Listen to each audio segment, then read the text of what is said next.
pastor turned stripper. Slippery slope, Nikole. It's been the best ride I've taken yet. So when I learned about OnlyFans, I was like, oh my gosh, there's actually a platform where I can post these photos I've had for years and people could pay me. Sex and money, and especially sex and money combined, is my favorite thing in the world. And this was that opportunity, and I loved it. Nikole, welcome to the show.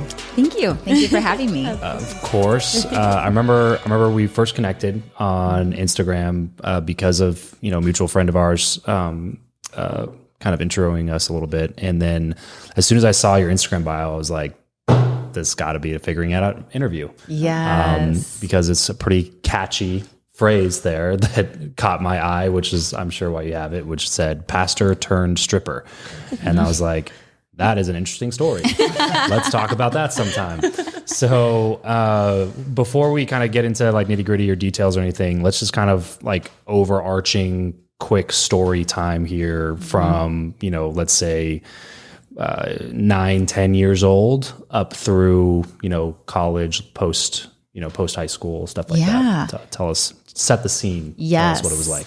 So I was raised independent Baptist, evangelical in the church, 3 days a week, very committed. But even at that age, it's so funny you said 9 or 10 or 8 or 9. It was around that age that I was like, I knew that I wanted to be a stripper of some kind without any exposure. I would see maybe like the magazine covers in the checkout lane at grocery stores, and I'd see like a sexy model on a magazine cover. I'm like, that's what I want to be. That's what I want to do. So the little cues I got spoke to something deep in me, and very quickly learned you can't talk about that in Sunday school with your girlfriends. So I very quickly shoved it down. No, don't acknowledge. You can't talk about it with your guy friends either in Sunday school. Yes. So I saw those same magazines. So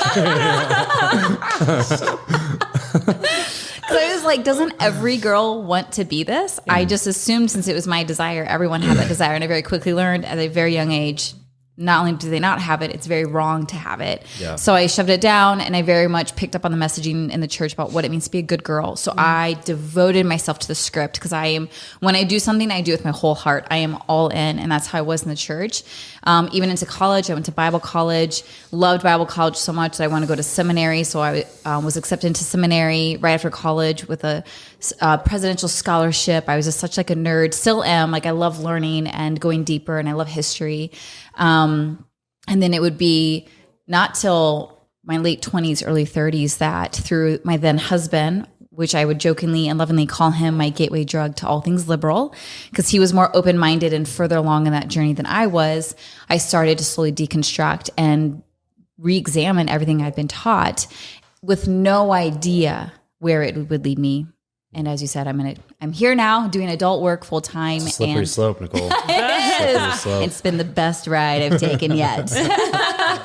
It's like a backwards testimony. Yeah, exactly. What do you think now? Because at the time, and someone asked me this on a podcast recently, like when you're in something that's so insular and you're not getting any outside influence at all, like where do you think that came from, to like see a crack in that, or to see like some other path besides what you're raised in? Because I still don't know for me like, what that voice is. Yeah. I think it's both and. I actually think there's an inside voice. Like I think even though I was raised in this very insulated incubator where I didn't have much exposure to the world, something in me knew I was meant for something different. And I remember growing up, my mom would always say to me, you're very sensual. And I never knew what that meant as a child, but looking back, I'm like, I was very connected to my body, very pleasure focused. And at a very young age, I think something in me was like looking for an outlet. So when I would get little glimpses in the world, whether it was the magazine covers or if I went to my girlfriend's house, I remember seeing a Madonna music video in 3rd grade, and I was like glued to the television. I'm like, that, because the way she's moving her body and she's performing, I'm like, I want that. And then I got so excited, I told my mom about it, and then I got in trouble that I would watch that, and I didn't know that was bad. So little moments like that, what I think would speak to that feeling and desire I had inside of me, and it slowly fanned it into flame. So was your ex-husband, did he grow up the same way that you grew up? He grew up Christianish. Like he would go to church and that on Sundays with his mom, and that was about it. It's like community church Christian. Yes. Yeah. And then when he was, I think in middle school, I think he stopped going. She didn't force him. So he's always like loosely Christian, but wasn't attached to it. And like by the time I met him, he was so laid back. And then throughout our marriage, when I finally years into it, stopped going to church, he was like, finally, like he had stopped going to church before me. He was so ready. So that was even an interesting part of our relationship. Yeah. Yeah, no kidding. Yeah. Life is a trip. There's so much to unpack. Where were you in parenting at that point then? Did you have kids when you guys? Yep, I had all my kids then. Okay, so they started going to church. Yes, then. they were very involved, and then I pulled them out. Okay, do they go to church now then? My youngest son goes on occasion with his dad. Okay, we're divorced now, but my girls don't want to go, so he doesn't make them go. Oh, nice. Okay, at least he's respectful about that. Yeah, which is huge. That's awesome. I feel like a lot of dads wouldn't. Do that. So Definitely. I'm grateful. Yeah, that's not easy to navigate. Did you have anybody? So you mentioned your mom pointed things out. I'm assuming it was not a positive pointing it out, right? I mean, or did you have anybody that you were able to talk to through any of this, or was it kind of just I'm going to have the conversations inside myself and then break the news to people about each step of this process? Yeah, it was very internal. Just because I think as kids, we want to be safe and loved. And when I learned these things that were being pointed out were bad and wrong, I learned that might cost me to be safe and loved. So I think I stuffed it down and had no one to talk about it to, which is why I'm so committed as a mom, being so open with my children. And like, they can say anything to me and I'm not going to shut them down or punish them. It's like, I never had the chance to ask or question or process with someone. And I think that was detrimental. And there's a lot of experiences I could have had, I could have avoided, had there just been communication and safety for that. So no, there was no one for me to turn to. So I think it was 7th grade, I learned about like teen magazines, and they always had like this like write-in section and like confession section. I was like starving because like people would actually say what they're thinking, what they're feeling. They're getting advice from the columnist, and I would like read them at my girlfriend's. And one time I went on a road trip and I'm like obsessed with it, and she could tell. And she's like, "You can take it home." And I'm like, "Oh my God, I would get in so much trouble if I brought a teen magazine." So I stuffed it in my pillowcase because I just like, it was my only outlet and connection to someone or people who thought like me and felt like me. And then I got found and I got in trouble, and that was my one tiny outlet in 7th grade. Did you always feel like you were trying to break free of that, or did you feel really guilty that you were having those like thoughts or desires? Yes, so much guilt. Okay. I think it was like this inner battle of like, shove it all down, ignore it, but like it's there and I'm so curious, but I feel bad that I'm curious and yearning. Yeah. And so I just kind of oscillate between the two feelings.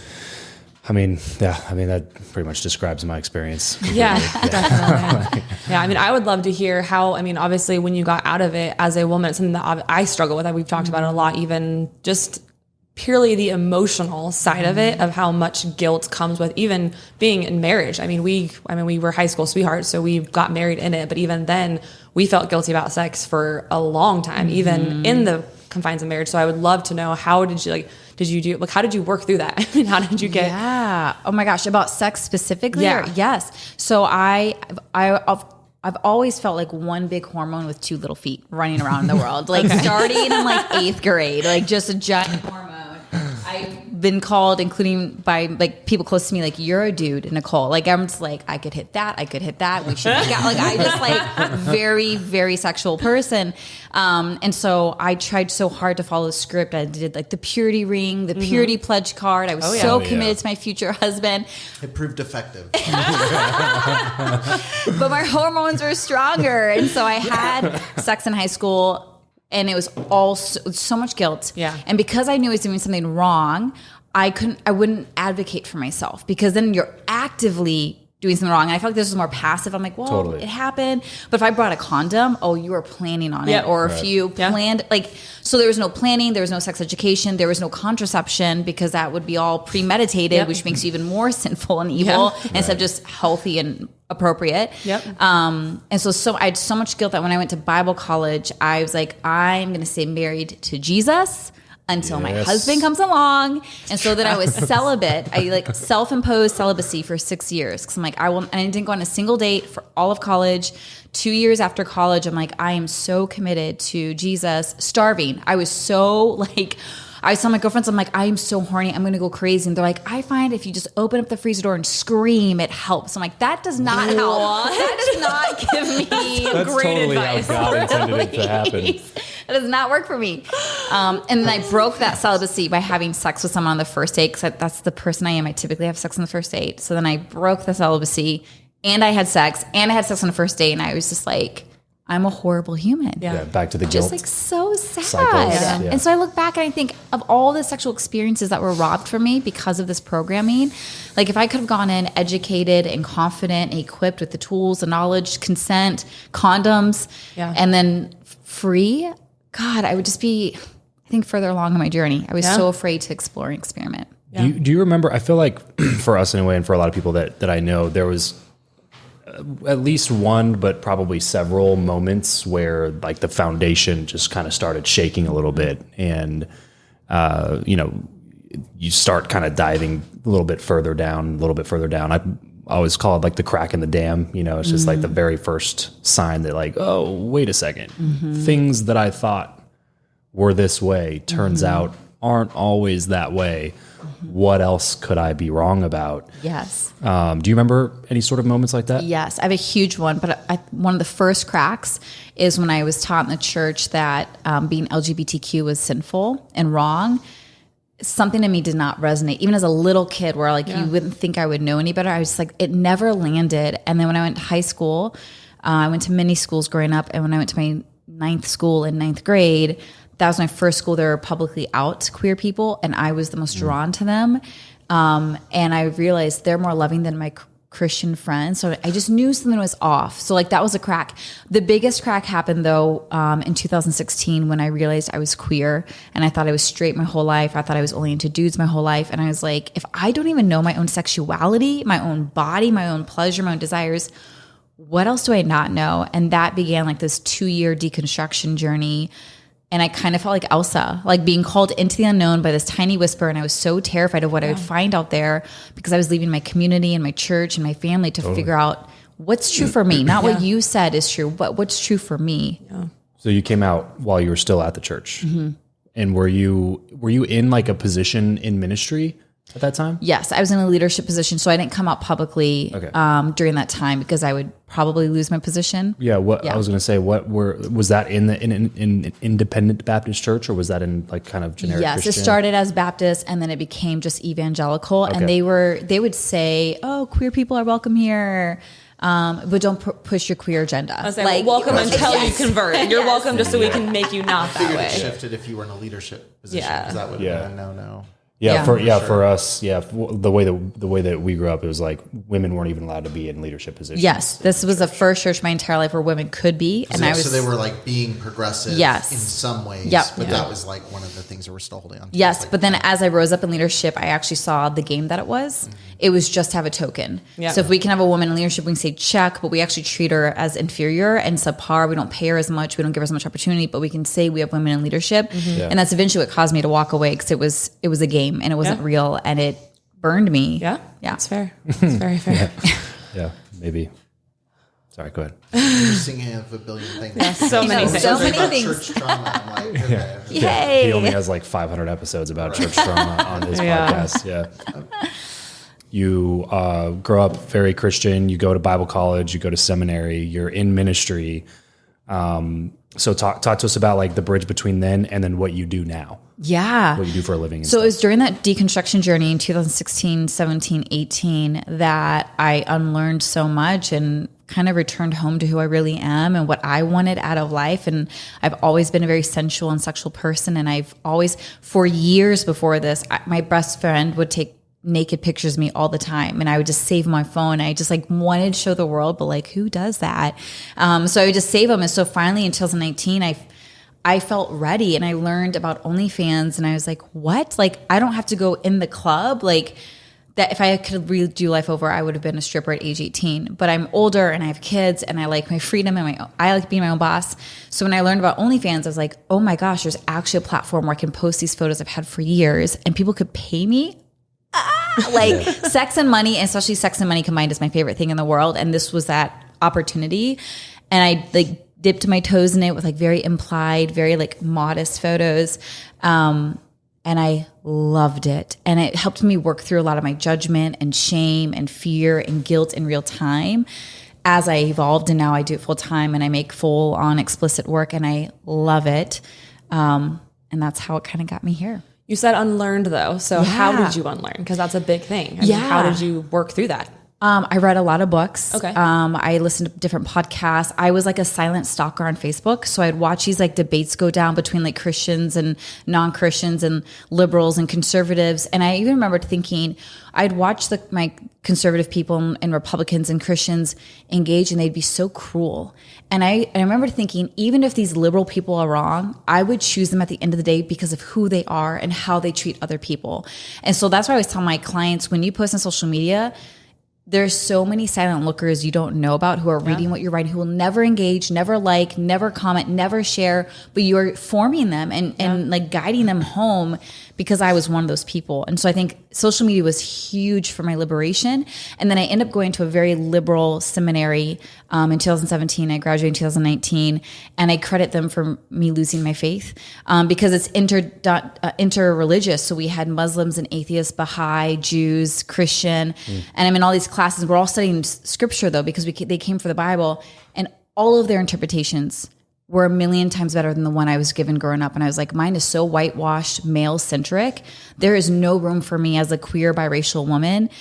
And that's what I was like, all right, none of this fits me. I'm leaving it and forge my own path. Do you feel like it ever came to did you feel like it ever came to a time though where you just like, do you feel like you still struggle with it to this day? Or is it like at this point in your life, you feel like it's just like, you're good with where you're at? Or do you still feel like you still battle the guilt that like you were brainwashed to think for the last however many years? No, I did throughout seminary though. 2017, 2019, I'd have so much guilt, especially when I pulled my kids out of the church. That's so recent. That's really recent. Those were their friends, and that was our community. And when I pulled them out, I'm like, are they going to hate me? Yeah. And like, are they going the same videos? Well, not even hate you, but just like, that's got to be confusing for a kid coming out of that, just to be like, this is the truth, and now like, maybe it's not. Yes. You know, how did you navigate? Did you have conversations with them about it? Okay, so you're just completely honest. You and your husband? And he was supportive then. And so for a while, once I left my mega church, you know, my oldest was really wanting to keep going. So I found, me and two other queer people started a queer church for a year, and then I left after a year. So we went to that church like once a month or so to like give her exposure, make her feel connected to something traditional. And that's kind of how we both weaned off, because I just found even there, this church I'm like helping lead, I'm just like, I was done. I was so burned out on any form of church, and slowly I think my kids got used to it not being a part of their life. And when they would ask hard questions, I would be really honest and just be like, mommy's trying to figure things out. And like I'd say, like, you know, the church doesn't support that girls like you can be leaders. I can't put you in a place that says you can't be a leader. That's not true, and it's not okay. And they're like, what? They believe that? That's crazy. So we'd have these conversations, and we still have these conversations because then they have questions about divorce, and they have questions about my work. And so it's just ongoing conversations in my home. Yeah. How do you handle the conversations about your work? Yeah. With your kids? That used to be my most terrifying question when I've done so many interviews. I'm like, please don't ask me about my kids. Please don't ask me about my kids. Yeah. And that's my favorite question, because it's not talked about enough. And like, my favorite interviews typically are with sex workers and how they raise their children, because I'm gleaning from those who've gone before me. Yeah. But one nice thing is, because I'm so open about my work, I don't try to keep it a secret. So I have more lingerie than I have real clothes. I have tons of sex toys. I've been published in magazines that they find around the house. Like, I've had photo shoots at my house. So they see me walk around naked or in lingerie, and they'll be like, your butt jiggles, Mom. I'm like, everybody's butt jiggles. So it's like, we kind of have these normal conversations.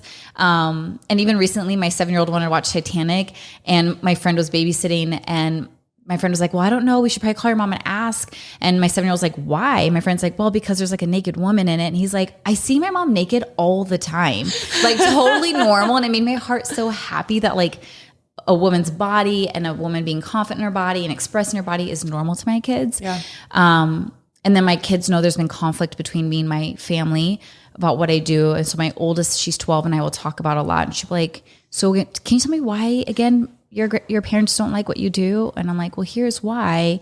And I'm like, I love what I do, but like, this is why for you, whatever you end up doing with your life, I will support you, because it's not about you being who I need you to be. I want you to be who you came here to be. And that's something like my family isn't able to accept. Yeah. That's beautiful. Yeah. Your parents are still very much kind of independent or fundamentalist or whatever. Yeah. Okay. So is that relationship then non-existent, or do they just like, Correct. they let you know about it? Okay. Yeah, we tried for years. And then I finally had to put strong boundaries of like, until you can love and accept me, there's no relationship. And I still have guilt over that. Yeah, Because I think one of the hardest things is for a kid to not have parents. Yeah. Especially when it's something I yearned for. I yearned to be loved and accepted, and to not have that yet at this age, it still kind of haunts me. And it's something I have to continue like work on and heal. Sure. Yeah. When I think about like your life then versus now, like, and I work with a lot of people who've been through like trauma and things like that. And so I'm curious, like objectification is a big thing in the church, like the way that women are treated, the way that they're. What are you talking about? Like, but it is like, it is very much like purity culture, I think is as toxic as like rape culture. Like I talk about that a lot. I'm curious the balance of like going into an industry, because I think people in the church would say, well, the adult industry objectifies women, it treats women like objects, it's, you know, all these things. And then you could look at the church and go, women can't lead, they're powerless, like there's all these other things. Like, did you feel any reticence about like stepping into that world, like, and the toxicity that can be in that world? And like, how did you navigate, like, what's a safe space to express myself versus like what is predatory toward me? Totally. Yeah. Because I had been taught to fear men, right? To fear their gaze, to fear their lust, to fear being a stumbling block. And so I had to work through all of that because Stumbling block. That's the word right there. That's the word. Yeah. And it's your fault. Word It's your of the fault, day. not theirs. Word of the day. no matter how much you unlearn and deconstruct, the language is like deeply embedded. so It's true, the though. worst. It's so You true. can't Code. escape It's it. code written into your brain. Yeah.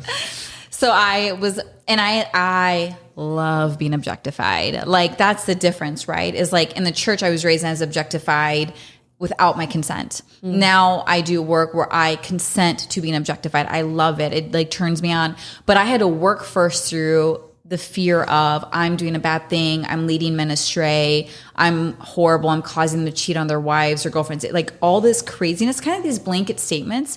And it wasn't until I actually talked to people in the industry and about their journey and how they navigate it that I became aware of the fact that sex workers tend to be the most ethical, communicative, and honest and healthy humans precisely because of the nature of their work. It's not what the church taught me. Like they're desperate, they're broken, they have daddy issues, they were raped. Like these are like incredibly grounded, smart, secure, confident, intentional humans. And I'm like, I want to be more like you. And so I find a lot of wisdom from fellow sex workers. That's something I was talking with an independent Baptist pastor who interviewed me and was like grilling me about different things. And he was like, we were talking about LGBT issues and stuff. And I was like, if they're two consenting adults, I'm not concerned. If it's a youth pastor and a teenage girl, I'm concerned. You know, Right. like, and Not so, the same. The fact that you had to say that is shocking, but okay.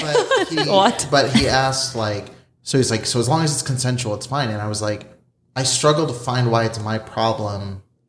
Why it's my concern. Like consent It's seems business. to be the ethical, moral difference, you know? Because he was like, what about, you know, same-sex marriage? What about, you know, all these different things? And I was just like, one, how do you have the energy to police everybody? But two, like that seems to be the hinge that like makes it okay. I don't know. It's not a question. I wasn't taught consent. Yeah. And this is part of how the church maintains control until 5 years into my marriage. And I found these new girlfriends at my new church and they were like, oh, we say no to sex to our husbands all the time. And I was like, you can say no. Oh, and they're like, Yeah. I had never said no. Even No, when I was it's your duty. sick or exhausted or mad or we just had to fight. If he wanted it, I gave it. And bitterness obviously was building over years, but like I was being a good wife. Yep. And so once I learned what consent was, I'm like, how was I not taught this at age 4, right? So when I learned it, my kids are very consent basis. If I like, hey honey, come on, like, I didn't say you could touch my shoulder. I'm like, you're right, your body, your choice. I'm sorry. I just like out of love, I like pat. But I love that they can even say that because I want them to practice saying it. Because sometimes we have the hardest time saying it to people closest to us. And I want them, if they can say it to their mom. Yeah. My hope is that they can translate to people in their life. Yeah. I mean, were you taught consent really? I mean, in what? What do you mean? Like, were you taught like, hey, consent period? Period. I don't think I ever was. No. What do you? I don't think that we've. Yeah. No, it was just never a conversation. Never. I mean, or like ever. even little stuff like I'm a parent now. So like even stuff like, I just think back of like, well, hug your uncle. Like, what are you doing? It's Christmas. Like your uncle's here. Hug We your talk uncle. about that a lot with our There's kids. so much stuff now where I'm like, oh, you really If are you don't just want like, to, not don't do it. literally, Yeah. Just like high five them. Yeah. Right. Legitimate, I do that. Yeah. You want to give them a high five? You don't force my kid to hug you. Like, Same. Yeah. they need to be comfortable with it. Makes you it know? weirder. Yeah. I think that's what keeps them like connected to their body, right? Yeah. It's like, it's those little moments throughout a childhood where it's like, you hug your uncle, you do this, you do that, you don't do, like you're told. And so you get disconnected from your knowing. So when you're an adult, you don't even know what your knowing is. You don't even know what you want. And so my job as a parent is like, I want them to stay connected to their body. I want them to stay connected to their knowing. And so I'll always check in. How are you feeling? What do you think about this? What are your thoughts? So when my kids are like, do you believe in God, Mom? And I'm like, well, I used to, now I'm not so sure. What do you think? And I always want to bring it back to them and not like believe what I believe or like, do you think Santa's real? I'm like, well, when I was a kid, I totally thought he was real. Now I don't think he's real. What do you think? And they're like, oh, I totally think he's real. I'm like, that's awesome. Yeah. And just kind of giving them permission and consent to like believe what you feel is right for you and like keep having conversation over time, but you are not required to believe what I believe. That's awesome. So to hijack your kid's question then, what do you believe about God at this point? I feel like I remember one time Uno reverse card. Let's go. in my liberal seminary, they asked, like, if one of my professors asked our whole class, if you could describe God in 2 words, what it would be. And I love that challenge. And the words that came to me was loving energy.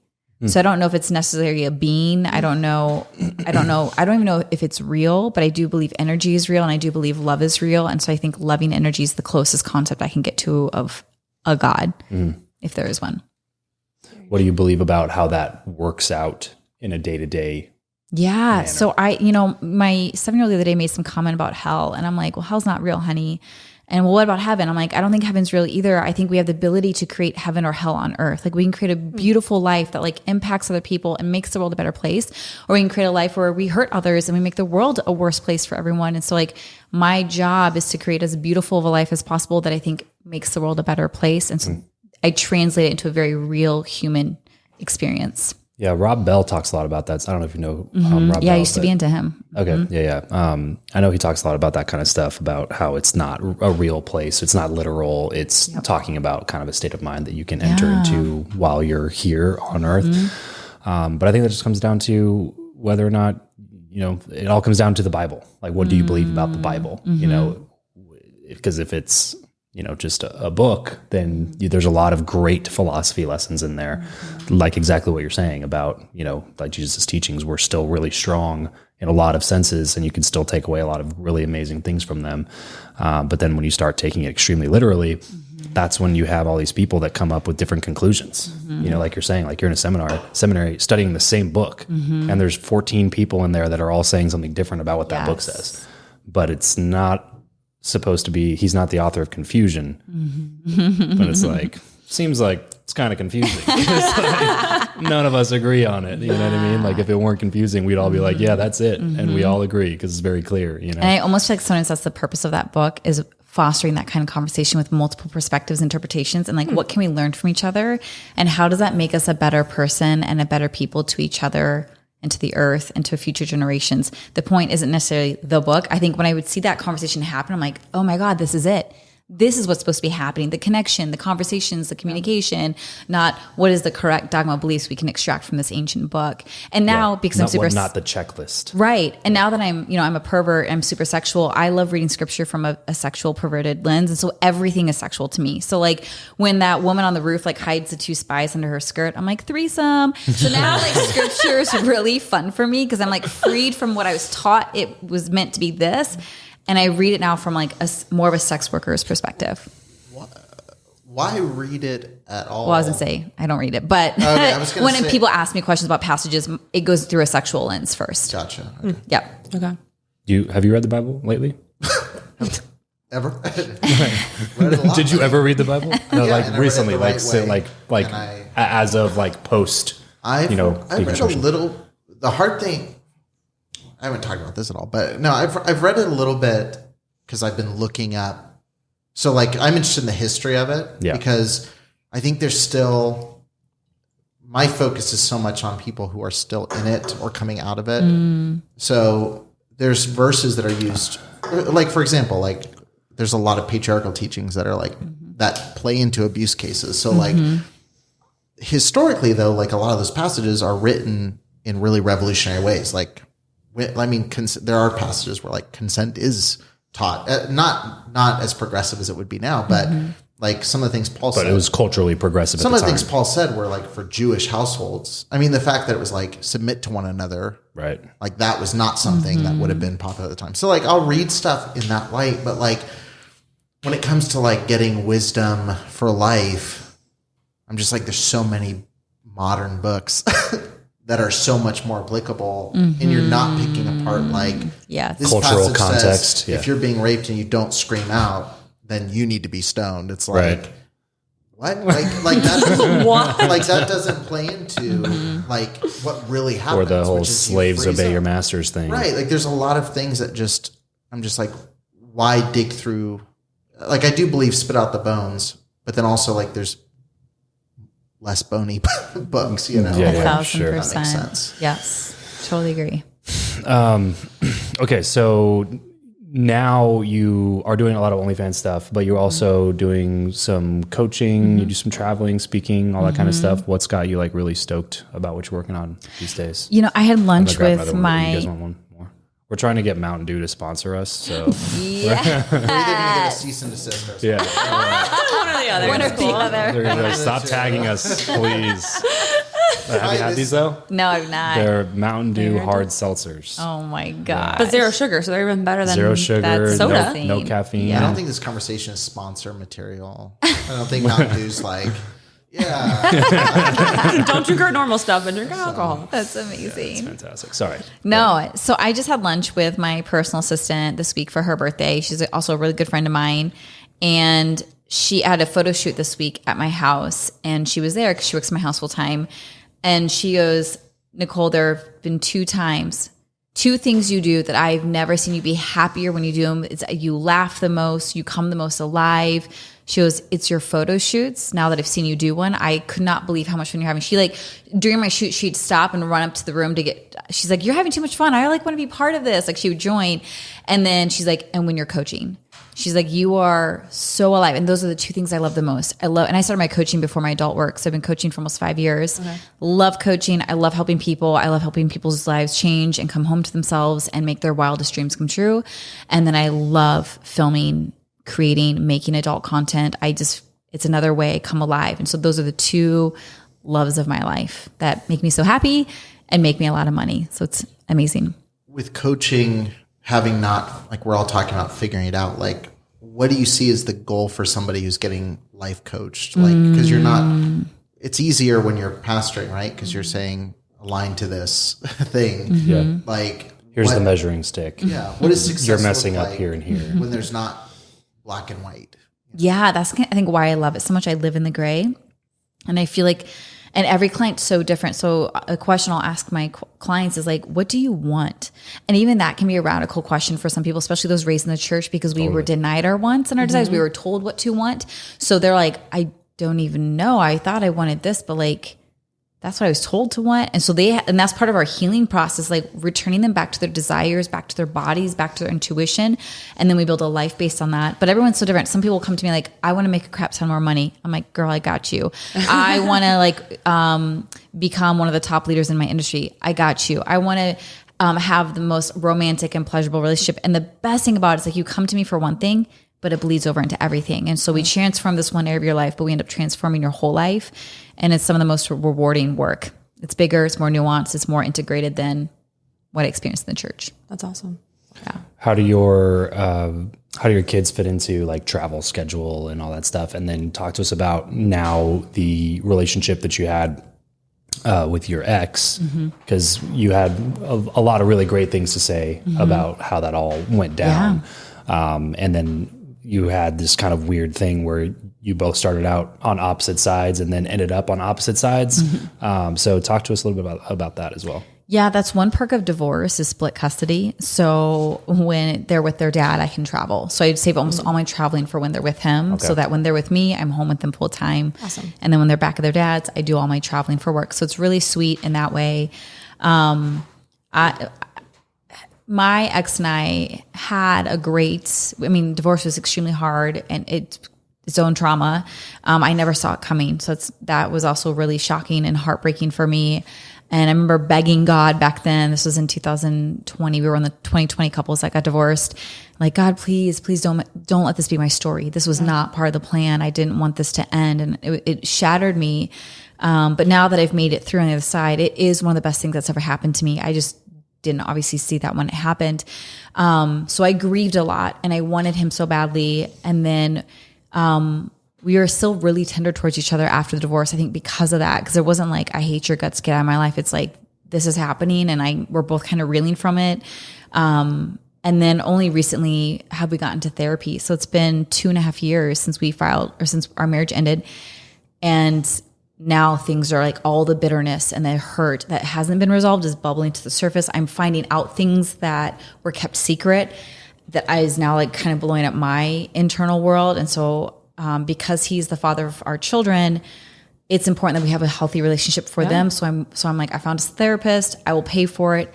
And he's like, I'll go with you. So we now are seeing a therapist and it's huge. Yeah, so after the fact that you care, legitimately though, the fact that you care enough for your children to have that relationship, like how parents get divorced and think it's okay to just do absolutely nothing but hate each other for your kids' sake, like it's like crazy. Well, on our wedding day, it was the first time that her parents saw each other since they split up. Yeah, and it was it was so stressful for me. Like, oh my gosh, the entire time, the whole this time goes down well. Yeah. But what do you do as a kid? You know, so just huge respect and prop for that because that's not easy. Yeah, it's not. You mentioned you went kind of liberal. Yeah. He went like more conservative Christian. Yes. As parents, was there a period where you two saw each other as threats to your kids? Yes. Like where he was going like she's gonna drag them like what if my daughter starts going on the same path, you know, or what if, or you know, for you, like were you going like what if my kids start resenting me for my work? Like how do you have polar opposite beliefs and then still cope? Because I feel like that's easy to do over little things like, oh, you're going to make it where she doesn't want to do this. You know? Because ultimately that's what ended up splitting you guys up, right? Because you came out and he was still around. Right. It was many layers. It was like, looking back, you know, hindsight's 2020. I now see all the cracks in the dam. Up until then, I was happily in denial because like I'd been taught this is your true love. It is forever.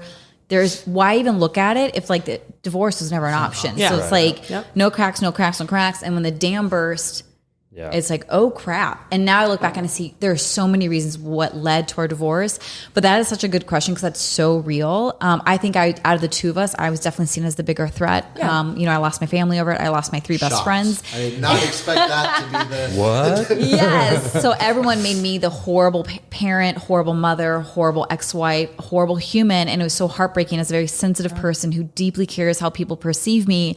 I'm just like, I can't believe you'd write me off as a monster when like, I am like the one who's crying the most because I care so much about what you all think of me. I care so much for my babies, but I think it was easier to justify their anger or shock or horror of what I do by making me out to be a monster, and they could say whatever and do whatever, and I was still the worst person, even though they're the one being the really horrible person to me. So I was definitely seen as the bigger threat, and that made my heart really sad because I don't want my kids to be poisoned towards me, but they were poisoned by people in their life.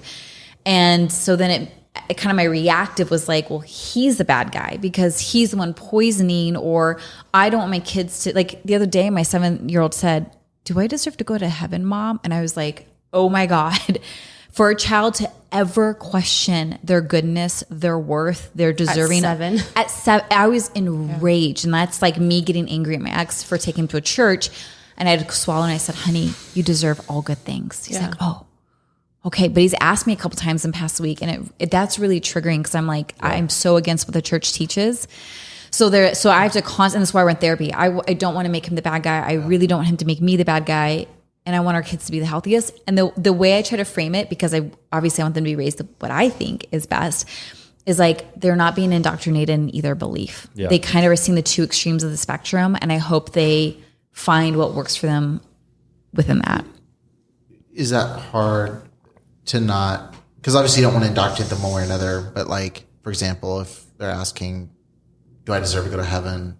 you're dispelling that quickly, that like, where do you find that line? Is it just anything that would cause them to negatively view themselves, or is it something like, how do you choose which things to say, like, that's a hard no, like, let's not go there, versus like work through that? Because like, obviously 7, you shouldn't be like, do I deserve to burn for eternity? Exactly. Which is crazy because like, because I told a lie. At my daughter's age, like, I didn't take 5, the trash I out. was like, I was already, I'm going to go to hell. Right. I don't follow Jesus. I didn't know what that meant, but that's scary. You know? Yeah. Crazy scared of it. Yeah. It was I was 7 when I like accepted Jesus as my savior, because I thought if I didn't, I would die on the cross like Jesus did. Wow. And I didn't want to die like I don't want to be crucified. And I asked my parents, I'm like, so if I don't accept Jesus, I will die like Jesus did. And they're like, yes. I'm like, right. Yes, accept me. You know, and it's like, it was all fear-based. And like, and at that age, so I think my answer to that is I didn't squash it like, it was just like, honey, you deserve all good things. So just kind of like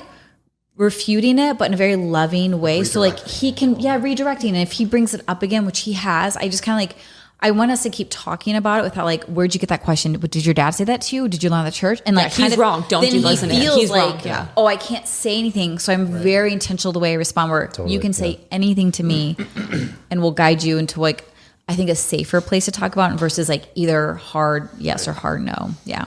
I'm super curious about what caused your husband to get further into it. Like, bro. Me too. He almost sounds like he'd be interesting to talk to. Yeah. Like a part 2. Part 2,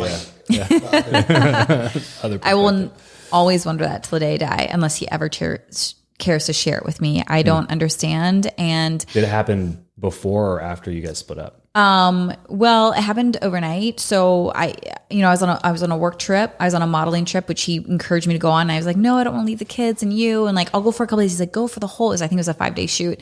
I'm like, are you sure? And he's like, yeah, like super supportive. And then I go, and then he calls me halfway through and he's like, it's over. And I was like, wait. And I thought it was a sick joke. I'm like, what? And I'm like, what happened? And he's like, I had an encounter with Jesus last night. He told me this. And I'm like, and now I actually believed him back then, but now I don't think that's what happened. I think I think other people's voices, I think he'd been accruing a team of people for this moment. I think it was all very calculated, but back then it was sprung on me. And so I thought it was random.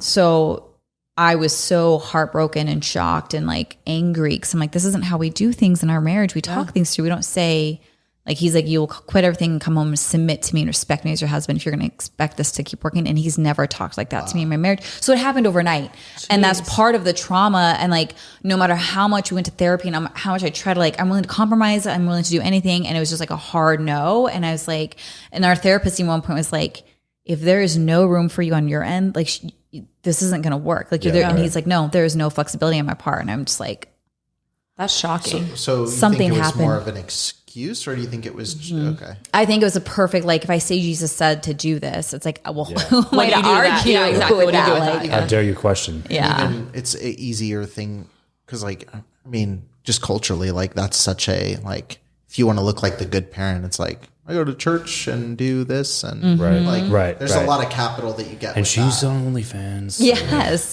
very easy to find. So we have to good be guy, going to church secretly. Yes, exactly. I always say that. I'm like, you're only subscribers. mad at me because I do in public what you do in private. Yeah. Like that's so much of it. That is very. That's a good. The number one state for porn consumption in the country. You guys know what it is? No. Utah. Oh, really? Oh snap! That makes a lot of sense. So oppressed and starving. My OnlyFans is onlyfans.com/Mitchell Nikole. Start advertising in Utah, right in Provo. That is crazy. I did not know that. That's Gotta do amazing. it behind closed doors. You know? I would love more practical then. I always want to get to like our listeners then. So not that practical. She's like, okay. Close to Utah. I think we've learned that a lot of our audience comes from people who are trying to get out of from Utah. Yes, no, from people who are coming out of that belief system and trying to work through that. So do you have any like books or like read this if you're trying to start your journey of figuring out yourself, who you are? Do you have any just like practical books or podcasts or stuff like that? So at first I would just say like trust your intuition, because I think everyone on their journey almost finds like their sage, like their person or voice or mentor, whether it's a book, a podcast, whatever that speaks to them and kind of navigates them through that journey. So for me, that was Glennon Doyle. Okay. So she was Christian mommy blogger, and now she's not really Christian, and she got divorced from her husband, married a woman, and she and I have a lot of things in common. So I really resonate with her story. So I always buy her books for all my people. Okay. Her latest book, which is the best of her 3 books, is called Untamed. Okay. And it lines up with what I want for every person. It's like, I want everyone to live an untamed, unleashed, uncensored life, because we've been so tamed and programmed and indoctrinated. She also has a podcast called We Can Do Hard Things, where we're like, kind of like this. We talk about things that no one really wants to talk about, and we're expected all to be amazing at, and no room to learn how to be amazing at it. Right. But they do. So that's my go-to person to kind of find your way to freedom. That's awesome. Yeah. Whitney mentioned that in our episode as well, actually. Oh, did she? Yep. Oh, it's so good. Do you know who Whitney Miller is? Mm-mm. We had her on the podcast. She's amazing. You should follow her. No, She's Aubrey awesome. Marcus. Yes. His ex-fiance. Oh, okay. Yeah, Gotcha. But she's incredible. Yeah, she was my relationship coach for a little bit, so we had her on the podcast. That's amazing. Yeah, I'm sure you guys would get along. Yeah. Yeah, you guys would. Yeah, I'll definitely connect you guys if you want. Us. Yeah, she's amazing. So good. Well, I know we're kind of coming down to it. Where are we at on time? We're 15 minutes in. Yeah. Is that actual time, or did we start earlier? I mean, we're probably 45. I mean, I didn't start it too early before. Cool. You guys, anything else then? I mean, that's a lot. We covered a lot of ground. I love it though. We talked for 3 or 4 hours, sure. But yeah, definitely. But if we want to get you out of here and get you to the rest of your schedule while you're here in Vegas, then have some fun. Which we talked about before that we won't mention. But enjoy your time and just thank you so much. Meetings. Yeah, just work. Lots of business, just some work. Yeah, exactly. Thank you for taking the time though. Seriously, of course. Yeah. Stopping by. We've been trying to make this work for like forever. 6-7 months now or something like that. Yeah, it worked out. Yeah, so happy to have you, and thank you for stopping by. Yeah, thank you. This was so good.